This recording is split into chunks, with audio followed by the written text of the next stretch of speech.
I hope my camera won't die while making this video, because I already made the video for my Russian channel, and please don't die right now. So, it's Ellie. Welcome back, guys. And today I want to tell you more about my study in Korea. As I mentioned in my previous video, I am currently living in South Korea, in Seoul, and here I am learning Korean in a Korean university. Actually, last time I said that it's Korean courses, but I think in English it would be correct to say Korean language program. Yeah. Something like this. Anyway, I learned Korean language in Seoul. Wow. So today I will tell you about my university, my campus, the books, and my schedule. So everything connected with my study in Korea. So first of all, I should say that I am a student of Kyungbok University. And actually this university has 3 campuses. So campus in Namyeonju City, campus in Pocheon City, if my pronunciation is correct. Yeah, Pocheon City. And the 3rd campus is in Seoul. So I study in Seoul campus. The campus that is in Namyeonju City is actually the main campus of all the 3 campuses. And actually, if I'm not mistaken, the price for study in Namyeonju campus is cheaper than in Seoul. Actually, I think that Pocheon campus is even more cheaper than Namyeonju. And Namyeonju is cheaper than Seoul. Why I chose exactly this university? Just because it was the cheapest. Yeah, that's it. That's the only reason. As you remember from my previous video, I'm not rich, so I don't have a lot of money. So I had to choose the cheapest university in the whole Seoul. And why exactly Seoul? Just because my boyfriend lives in Seoul, so I don't want to spend time on going from other city to Seoul to meet him and then go back. So I thought that it would be better if we will be together in one city. In Namyeonju and Pocheon campuses, there is a dormitory for students. So it's cheaper and you have a place to live. And in Seoul, it's more expensive and there is no dormitory. So you have to find your own apartment or flat or one room, anything, to live in Seoul. Oh, and actually, by the way, about this Namyeonju campus, if you are interested, if you want to see this main building, the main campus, I am planning to go to the Namyeonju city. So if you're interested, I can show you around. So leave the comments down below. And then, yeah, I will make this video for you. So I study in this Seoul campus, and actually, calling it a campus is not correct, I think, because Seoul campus is actually 2 floors. So actually, the university just rents these 2 floors in this business center building. So the second thing that I want to tell you about is about my schedule, how we actually study. We study 4 days per week. Actually, I thought it will be from Monday till Thursday. I don't know for what reason. We study from Tuesday till Friday, so these 4 days. Our study begins at 9 a.m. and we finish at 1 p.m. So we study for 4 hours. Of course, there are breaks. For example, if we start at 9 p.m., we study until 9:50 and then we have 10 minutes break. Then at 10 a.m. we start the next lesson and we study till 10:50 and then we have 10 minutes break again. So just like this, our study actually ends at 12:50. Yeah, so this is the last hour and we just go home. I started my semester at January 10, 2022 and we finished our semester this semester March 25. Yeah, we had an exam. So this was the last day of our semester. I don't remember if I mentioned this before or not. I came here for 2 semesters. And now about the materials that we use during our classes. The first thing is, of course, the student book. We use this Seoul Hangugo. This is the student book that was made in Seoul University. And here comes the question, why this Kyungbok University doesn't use Kyungbok University student books? Simple answer, they just don't have any.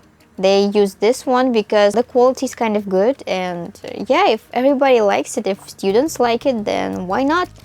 So I want to show you a little of the inside of this book. For example, this is the chapter 15, right? Yeah, this is how it looks. And the first thing that we see is the new vocabulary. Here it is. Here's some explanation about it, some exercises, and then comes the grammar. Here's the grammar. Can you see it? And the exercises, the second grammar. Then we have this maragi. It means talking exercises.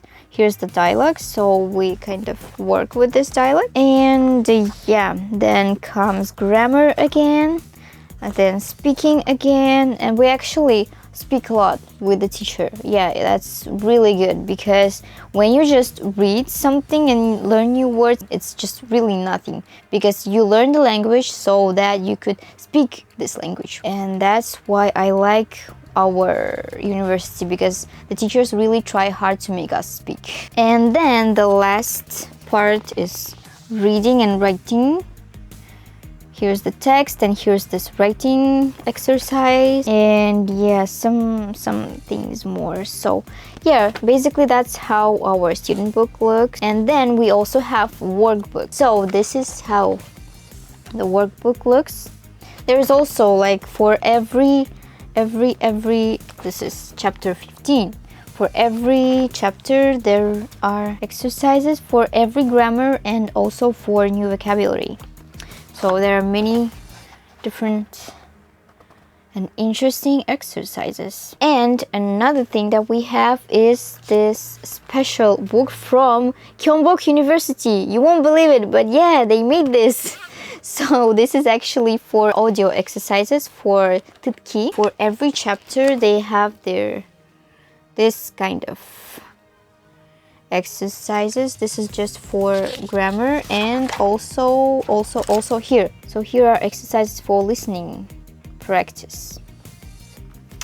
Yeah, and all these books, of course, we buy and we can have them forever. Nobody takes it away. Also, I want to tell you more about our study process. So as I said before, the classes begin at 9 a.m. So maybe around 8:50 I already come to our class, prepare everything, just get ready mentally, emotionally for these 4 hours of Korean language. It's actually really hard, you know. Before we started our semester, our professor asked us, do you want to come to the building, or do you want to study online, just staying at home and through this Zoom conference? In my group, there are maybe 16 or 17 students. Only 2 of us, me and another girl, we decided to study offline. We actually became friends, yeah, just because we saw each other every day and we communicated with the teacher, and you know, we built the dialogues together with her. So it's actually better to study offline. Before the class starts, we need to give away our homework. So every lesson the teacher gives us homework. It looks like this. This is just a piece of paper. Here, if you see if the focus is working on this camera, I hope so. It looks like this. So we give away our homework, and then at 9 a.m. the lesson starts. So first of all, we try to remember what we learned at the last lesson. And the teacher can just start talking about it, like ask our questions about this grammar. You just need to build a sentence with this structure. And then we start to learn the new vocabulary. So after this, we start to learn grammar structures. Every lesson we study 2. So let's count every day 2 grammar structures. We have 4 days per week, so it means that for 1 week we have to learn and memorize like 8 grammar structures. This is really a lot. The study process is really fast. You have to memorize it just like this to realize how you can use this grammar structure, and then go like to the next one, and then to the next one. So I came here for 6 months, let's say so. And the duration of 1 semester is 3 months. During 1 semester, you actually study the whole level. For example, I started from level 2. So this semester that I just had right now and finished, so I just finished this level 2. So if we talk about the duration of every semester, 1 semester is 3 months. Also, we have exams. During every semester, we have 2 exams. The first one is the mid test. We have this test maybe around 1.5 months after we started this semester.